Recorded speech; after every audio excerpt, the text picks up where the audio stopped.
What's going on, guys? I'm here with my partner James, and we are going to show you guys another collegiate disarming flow. This time we're going to be basing it off of an outside angle, and we're going to be using an angle number 2 to be able to set this up. Again, this is more of a personal preference. This is something that I've devised over the years. Basically, the biggest takeaway you can have from this actual drill is being able to work outside of the box and being able to brainstorm and troubleshoot without spending too much time. Because the last place you want to be is in a stalemate or in a very static position if you're trying to disarm, if you're trying to grapple, if you're trying to protect yourself. So very important, when we go through these flows, the positioning is based off of my timing. So I need to get in the position before James actually blocks, whether I'm on the inside or the outside. If I just start the reference point here, right, or I start the reference point here, okay, now I have to also move my body to the right position. So I'm going to get there by stepping first. With my left foot, I'm going to shoot off. I'm going to strike, and James is going to block. So now that I'm already here, it's a lot easier for me to start working on this outside angle. Okay, so my first disarm, I'm going to shoot my stick in underneath James' wrist, and then I'm going to flip it to my right, pushing with my stick here. Okay, so this will work only on impact, of course. If this was swords or blades, they'd be chopping and cutting into our skin right now. But basically, I'm going to have this nice and tight. The closer, the better, okay? Sometimes it'll work out here, but depending on your range, depending on your timing, it's not a huge deal if you end up further or closer, okay? With my safety hand, I'm gonna go palm up either on the outside or the inside, whatever's more comfortable. And then from here, I'm just gonna finish the circle, going to the right. I'm gonna pop it out of his hand. Okay, so it's a very basic disarm. I don't have to get too close. I don't really have to grapple. It's just all based off of entangling or tying up the sticks. So in the flow, if I go for this and the position is wrong, maybe he has too much strength in his shoulder rotation that I can't get it all the way flat, I don't feel comfortable, I'm going to transition by taking my left hand underneath. I'm going to bring the stick into my elbow, and I'm going to replace where my stick was on top here. So when that's happening, I'm going to try to grab here, take my stick out. Now I have it in kind of like a vine grip. I'm bringing my hooking section over. As I step back, I'm going to pull. So now I'm going to break his base a little bit. This one's going to push. This hand's going to pull. I do it at the same time. There's a disarm there. Okay, so hypothetically, I go for this. I don't like it. I scoop that in. I replace, step back, and disarm. Now, when we go back to that position, okay, so when I'm over here, I come over here, and after all of that, this still fails. Maybe I can't break his grip. Maybe he's still upright and he still has good strength in his shoulder. Okay.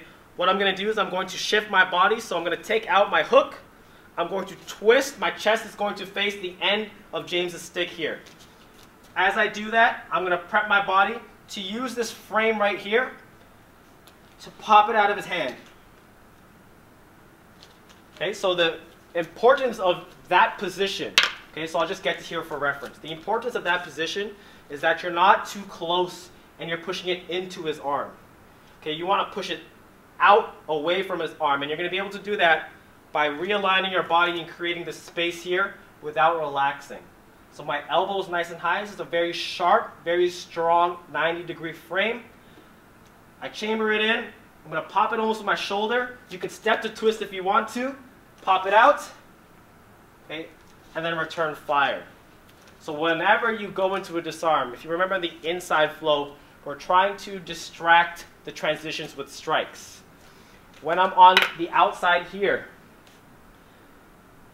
there is no real strike that I need to do because I haven't really entered a grappling position yet. This is just stick vining right now. Now when I get into this position here, okay, here's a strike up here, 1. So when I step back, I'm allowed to step back relatively easy because James is too worried about this here. Now this can go over, this can stay here in a circular motion. I can puño, whatever is best applied in my case, I'm going to do to get my hand over, and then I go for the disarm. Now, from this position, this little shift here, strike or strike. Okay, so when I'm stepping back, I can strike, then pop. Now, very important, whether I disarm it on the third, the second, or the first, I follow up with a strike again. Okay, very, very important philosophy when it comes to disarming. I may have taken James's weapon. I didn't take his life.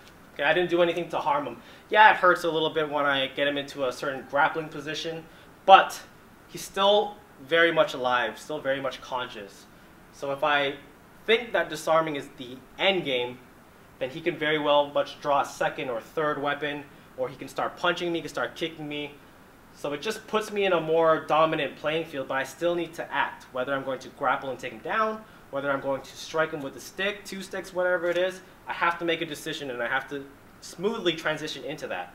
Not only from disarm to disarm to disarm, but from disarm to control to elimination or to takedown, whatever the course of action might be. Okay? So I'm going to flip this real quick so you guys can see it on the other angle. Hopefully you guys can practice this with your partner. We start on the outside using our step. We shoot the stick in like we're going for a thrust. Flip it over to the right. Left hand scoops underneath. Replaces. I'm going to grab here. As I'm doing that, I'm bringing this around. Step back, nice and tight. Strike. Disarm here. If I don't get that, realign your body. Strike. Pop it out with the shoulder here. Strike either on the end of the third, the second, or the first. Always make sure there's that follow-up. Okay, so this one's a little more easier. I tend to grapple less on the outside because usually on the outside I stick towards offensive striking, keeping the distance and being able to let my stick work in these angles. Right? But there is a hypothetical, there is a case that I might have to grapple, so I need a couple of options. I hope you guys enjoyed this video. If you did, make sure you comment below and let me know. Give this video a thumbs up if you haven't already. Make sure you subscribe. And until next time, catch you guys then.